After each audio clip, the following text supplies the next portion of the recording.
Okay, let me have Miss Morrison. She's going to unmute me, and we are going to get started.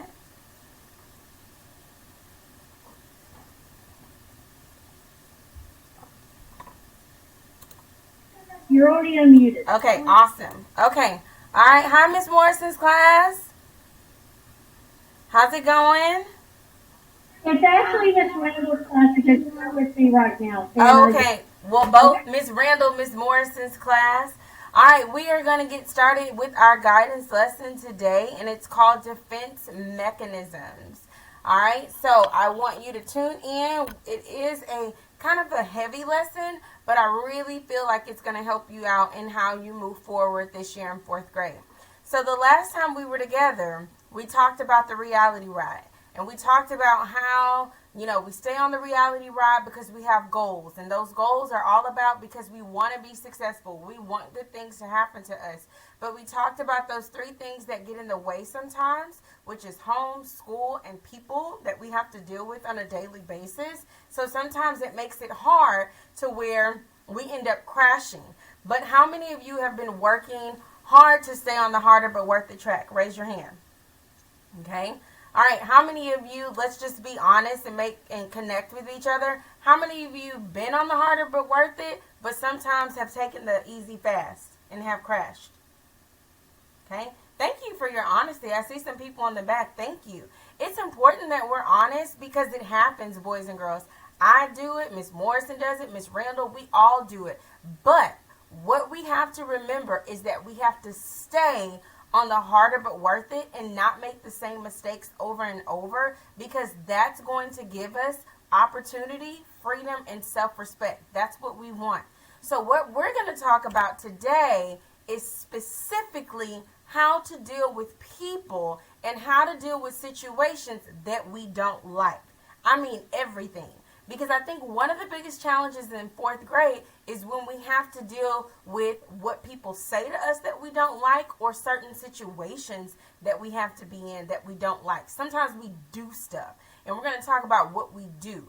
So one of the biggest challenges that I always see kids have most of the time is how to disagree with people. Like when you don't like what someone has to say, or they have said something that offended you or whatever, we want to make sure that we say our feelings and do it in respect. So we're going to watch this short video with Kid President, and he's going to give us some strategies on how we should talk to people and how we should treat each other.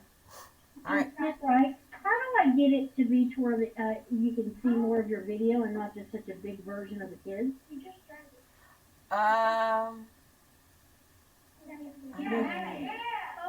Okay, the bosses told me. Thank you. I love you, Miss. The bosses. Well, thank you, bosses. Thank you. Okay, bosses. Shh. All right, here we go. How to disagree with people. Not that you need any help.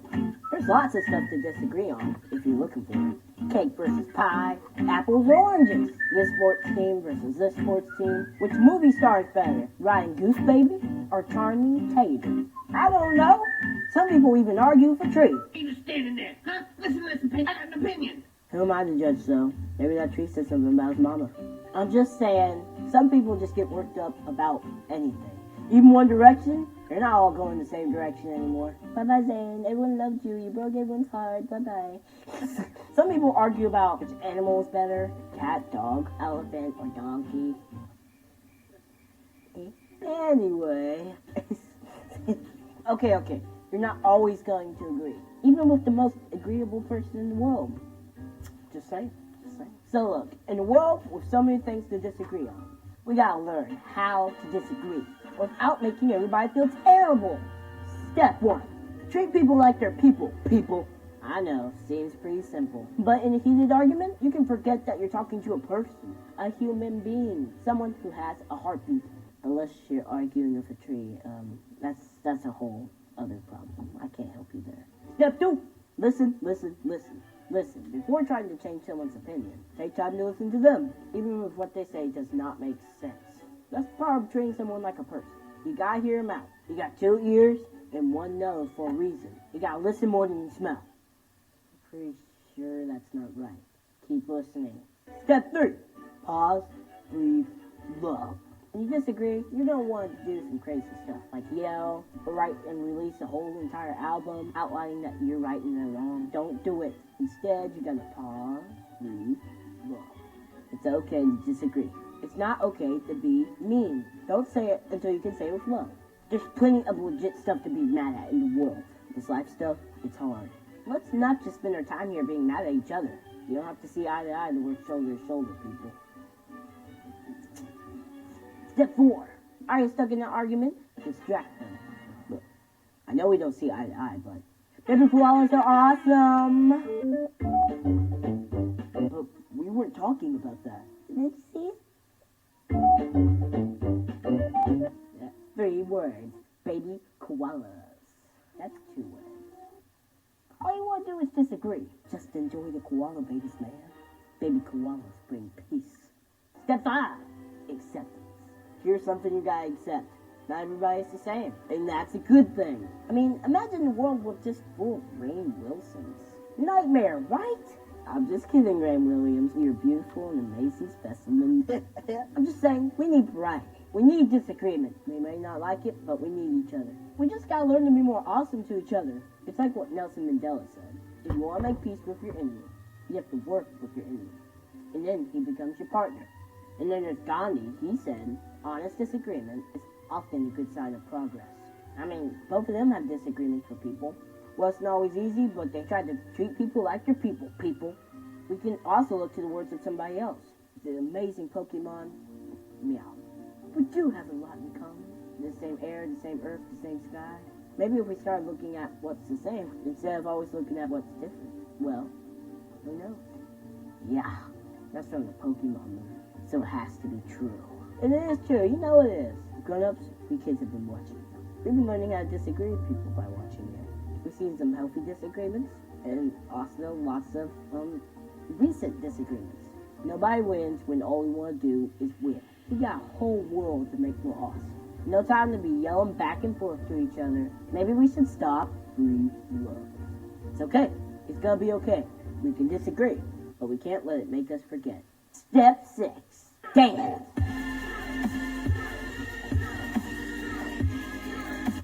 Alright, that is my favorite part because y'all know Miss Wright likes to dance, you know? Just going to that, that's like my little go-to. Okay, let me do something because it's not going to let me click. Oh, here we go. Alright, so here we go. Alright, so we're breathing in and breathing out. So I love what Kid President said about how we disagree. Just many different strategies. My favorite step is the pause, breathe, love. Because, boys and girls, when we get uncomfortable, sometimes we just react, right? And then once we react, we crash, and then we make our problems bigger than what they first started with.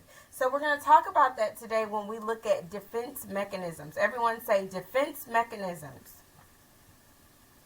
All right, so the first thing is, let's talk about what is a defense mechanisms. And defense mechanisms is simply what you see. It's simply how you read it. It's defending. What tools or what strategies or what actions do you use to defend yourself, right? That's what we're going to be talking about today. We all use certain tools and strategies, and we do certain actions to protect ourselves. Sometimes, boys and girls, they're great, and sometimes, let's be honest, they're bad. But nevertheless, it's all about how we choose our actions to protect ourselves. So the illustrator has given us this knight, and I want you to remember this visual analogy when you see it. Hopefully we can get a poster soon, and I'm going to give some papers to Miss Morrison, okay? The knight has his shiny armor on. He's got his helmet. He's got his shoulder pads. He's all decked out. He's got his arms covered, legs, even his fingers. He is ready, and he has his shield. I'm going to ask Miss Morrison to unmute, and I need you to tell me, which piece of the armor do you feel is the most important part? Like the most important part. I'm going to let her pick someone. Go ahead, one. The head. You think the head? Okay. I have to disagree with you. So here's I'm saying disagree. Actually, my friend, the shield is the most important. Raise your hand if you thought the shield. Okay? Let me tell you why. And I really, really need you to think. Listen, give me just a piece of your time, all right? Just a piece of your time, because this is all to help you. Think about it. When a knight goes into war and the knight puts on his armor and he knows he has an opponent, he knows he has an enemy coming to attack him, he has an enemy that is trying to hurt him, do you really feel like he would go head first? No. No. Would he go shoulder first? No. Even though he has the armor for his shoulder, even though he has the armor for his head and his legs, he doesn't use those items first. Most of the time, a knight uses the shield first. It's his first line of defense. When that enemy comes, boom, block, right? Okay? We have our own shields as well. We as humans, we have our first line of defense, and we use our first block before we do any other action. And we're going to talk about, well, what is our first line of defense? How do we use our shield? What is the first thing that we do?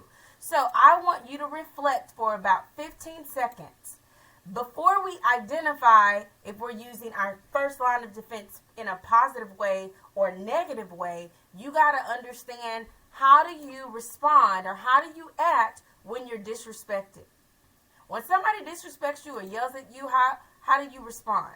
How do you respond when you're put down? How do you respond when you're embarrassed or somebody's mad at you or you feel some pressure? If somebody hits you, if you get blamed for something, if you get caught because you did something wrong, how do you respond? So now that you've made that, reflection, and you've thought about how you, maybe a recent situation or something, or a time that you felt like this type of connection, I want you to raise your hand if you remembered how you felt in that situation. Raise your hand if you can remember the feeling when you were in that type of situation. All right, thank you. Put your hands down, okay?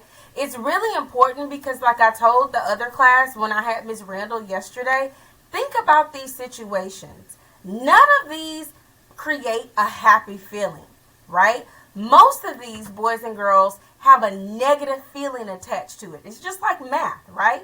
When the situation comes, it creates a result, and most of the time it's really negative. I have yet to see a student come to me and go, oh my gosh, man, Mark called me ugly and it felt awesome. No.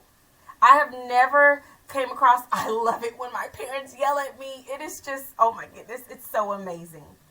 They don't mix. When we have negative situations, most of the time we're going to have a negative feeling, right? So I'm going to tell you right now, and we're halfway through the lesson already. It is very okay, boys and girls, to have negative feelings. It is okay to be mad. It is okay to be sad. It is okay to be frustrated, stressed. Those are okay. They're natural. It's going to happen. But what we're going to talk about today is, what do you do with those feelings? That is the important piece, my friend. What are you doing when you feel that way? What's your next action? Because that is that first line of defense that is important, that helps you to stay on the harder but worth it track, or you could go the other option, easy, fast. So let's look at how some people use it in a negative. Their first line is negative. Sometimes when people go through these situations, they yell back. Somebody says, you're horrible. They're like, no, you're horrible. And they yell, right? Or sometimes people throw things. Sometimes people put their hands on people. Sometimes people push people. Sometimes people seek revenge. I had one fourth grader say, well, what do you mean, Miss Wright, really about the revenge stuff? I said, sometimes people hold grudges because maybe, I don't know, let's just make up something. Somebody that said something to you at recess and maybe they didn't let you play or said something or whatever. So when there was a partner activity in Miss Morrison's class, you told somebody else, man, don't play with them. He was acting funny or whatever. And then you start gossiping, and then you start treating that person bad. And let's think about why. Because they made me feel bad, Miss Wright. So boys and girls, sometimes people do these negative things because they want that person or that situation to feel the same way that they're feeling. We all do that. Think about it. Why do you talk back to your parents? What earthly reason do you have to talk back to your parents? You don't like what they have to say. And sometimes if you feel like they're hurting you, sometimes it's not like you just really want to hurt your parents' feelings, but you want them to feel the hurt that they gave to you. But let's think about it for a second. Does that make our situation better? Absolutely not. So we have to get to a point, fourth grade, that we have to stop and figure out a different first block, a first different type of shield that we can use, which is in a more positive way, right? Because it never works out. Think about it. When you're seeking revenge and you're gossiping, guess what? You're going to be doing this all year long. The more you talk about that person's going to talk about you. You're going to keep talking about that person, and it's going to keep going and going and going and going, right? So I'm going to challenge you to try some positive defense mechanisms. Listen to what I just said. I never said just to take away and do not feel mad. It's what you do when you're mad, the next action that you need to take. So I wonder, what would it be like if you just simply walked away? Maybe if there's a conflict going on, you just walked away. Or what if you chose to talk about it? Let me give you an example that I gave yesterday with Miss Randall's group. I said, let's talk about math, right? Fourth grade math, I'm gonna tell y'all the truth. It's difficult, it's rigorous, that means it's hard. There's a lot of work that you need to put into it, a lot of steps. You gotta focus on Miss Morrison. So for some people, your first line of defense, your first shield may be like, oh, math, here we go. Oh my God, I can't think. I don't even remember the steps. I don't feel like reading. Oh my goodness. Think about it. First line of defense, that first action is negative. It's a negative feeling, but a negative action when you're just like, I'm not going to do it. I'm not going to do it. Just made your problem worse. What if you chose to this year, you chose to talk to Miss Morrison about it? Like, Miss Morrison, I just got to be honest with you. Whew, math is just not my thing. Do you mind, like, can I take a break before we do this word problem? Can I take some deep breaths outside? Miss Morrison, can you kind of show me or give me some strategies? We have to be big kids, boys and girls. We have to ask for help. Ask questions, right? This is another important piece. When you have a disagreement with your friends, sometimes, boys and girls, people don't talk. I got a lot of fourth grade drama. And it's always, well, this person said this, and I heard this person. And I'm always like, did you talk to the source? If that person's your friend, or you know that person, I'm going to make up a name. Hey, Sarah, like, you're kind of being weird towards me. I'm not quite sure if I did something to you or what's up. Talk about it. Ask questions so you know, and you can know what to do to move forward with the feeling that you feel. And last but not least, take a deep breath. So, boys and girls, I want to know soon from you, who is really choosing your defense? How do you protect your feelings? This right here, boys and girls, is very hard. It's not easy. It's hard because you know why? You have to keep practicing it. This right here, the negative side of the shield, oh, it's easy. I've always told you that. When you get something that you don't like, boom. You can yell, you can throw a fit. It's easy to do those things. It's hard to do the right thing because we don't do it most of the time as much as we should. So we have to keep practicing it, right? And it gives you self-respect. So that's the best way and the best reason why you should be doing it. Last but not least, well, Ms. Wright, this sounds really good. You have great guidance lessons, but how do I even know if I'm choosing a positive defense mechanism? Always ask yourself this question. Am I helping myself and helping other people, or am I hurting myself and hurting other people? If you're helping yourself and helping others, you've chosen a positive one. If you're hurting yourself and hurting other people, no, it's not going to work. So now we're at the end. All right, so now we're going to talk about, so Ms. Wright, how are we going to control these defense mechanisms that we have? Well, here we go. This is the end. Step 1, recognize your situation. Recognize your pressure situations. When you feel angry, frustrated, nervous, recognize those similar situations that keep happening, that keep creating that negative feeling, right? You need to figure out what outward behaviors can you do to help control the negative ones. So let me give you an example. You're coming to math every single day. Miss Morrison is not going anywhere. Math is not going anywhere. STAR is not going anywhere. Fourth grade is not going anywhere. You have to deal with it. So what you need to do is, I'm in my math zone, science zone, whatever zone. I need to get it together. I need to take a deep breath, and I need to be positive in this moment, because I know that if I don't, I'm going to crash, right? And then number 2, identify those situations where you can practice step 1. Every time I go to writing, I know I got to get it together. Every time I go to math, I know I got to get it together. Let's take it to your friend zone. Every time I'm playing with Stuart, I just know that I need to keep my cool and be respectful, because I know we get into it every day. And he's really, really bossy and he gets on my nerves. So I just need to figure out what is a positive thing for me to do, because I don't want to keep feeling and lashing out in the way that I do.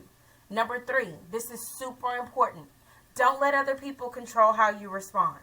Don't. I always hear somebody tell me, he made me do this, or she made me do that. No one can make you do anything. They can influence you, but they can't make you do it. Just like your parents can't make you do anything. Ms. Morrison can't make you do anything. Let's think about it. You still have a choice. And I know some of y'all are like, my mama do make me do something. Think about it. Your mom is not inside of your brain. She has expectations, and you still choose to do those expectations because you know if you don't, what could happen. So you still have the power to choose to do the right thing. That's the reality. That's what life is all about. So do not let people control how you're going to respond. You know somebody is trying to control you if they're yelling at you. When people start yelling at Miss Wright, let me tell y'all what I do. I start whispering. And they start yelling. Even some students here, I just start talking low. Because I can't get like that. Because we're not going to get anywhere if we're both yelling. So I'll start being like, okay. And they're like, do you hear me talking to you? What? Oh! And I'm like, okay. All right, should we talk about this later? Or is there something else that we could do? Well, why aren't you? They're trying to get a reaction out of y'all. So don't let people do that. If someone's doing that and trying to put you down, don't let them take your power. And last but not least, select a positive solution. What are you going to do to move forward? If somebody's yelling, even sometimes your parents, they may say, I told you 1,000 times to clean those dishes. I'm sick and tired of telling you to do this. What's up with your grades? Don't yell back at your parents. First of all, that's disrespectful. Maybe channel it like, okay, Mom, I'm really sorry. Bring it down. And you'll be surprised. Sometimes when you bring it down, well, I will say most of the time, the other person will start to bring it down too, because they're the only people that are like going, woo. All right? So this is the end. I really want you to focus on what defense mechanisms can you control and make positive. You've got both, but you have the power to be like the knight and use what's going to be your first line of defense. What are you going to do when the situation happens? And if you need help, just like the reality ride, you have Miss Morrison, Miss Randall, you have both of the principals, you have me as your counselor, you have your friends. Find people to help support you. And last but not least, I did have a couple of fourth graders tell me, well, Miss Wright, I don't know. Like, I don't know what to do in this situation. Like, I wouldn't know a positive defense mechanism to use. Come talk to me. Or if you feel comfortable talking to Miss Morrison, I'm having this situation. What is a positive defense that I can use? We can come up with some ideas. But when you're quiet and you choose to do nothing, then you're choosing to allow somebody else in that situation to have power over you. Boys and girls, you are in control. So I just want you to stay focused, use positive defense mechanisms, and work hard to stay on that harder but worth it track. All right, was that a great lesson? That was deep. I know, it was a lot. Thumbs up. We're good? All right, thank you, Miss Morrison. Thank you. All right. Thank you, Ms. Ross. Yes.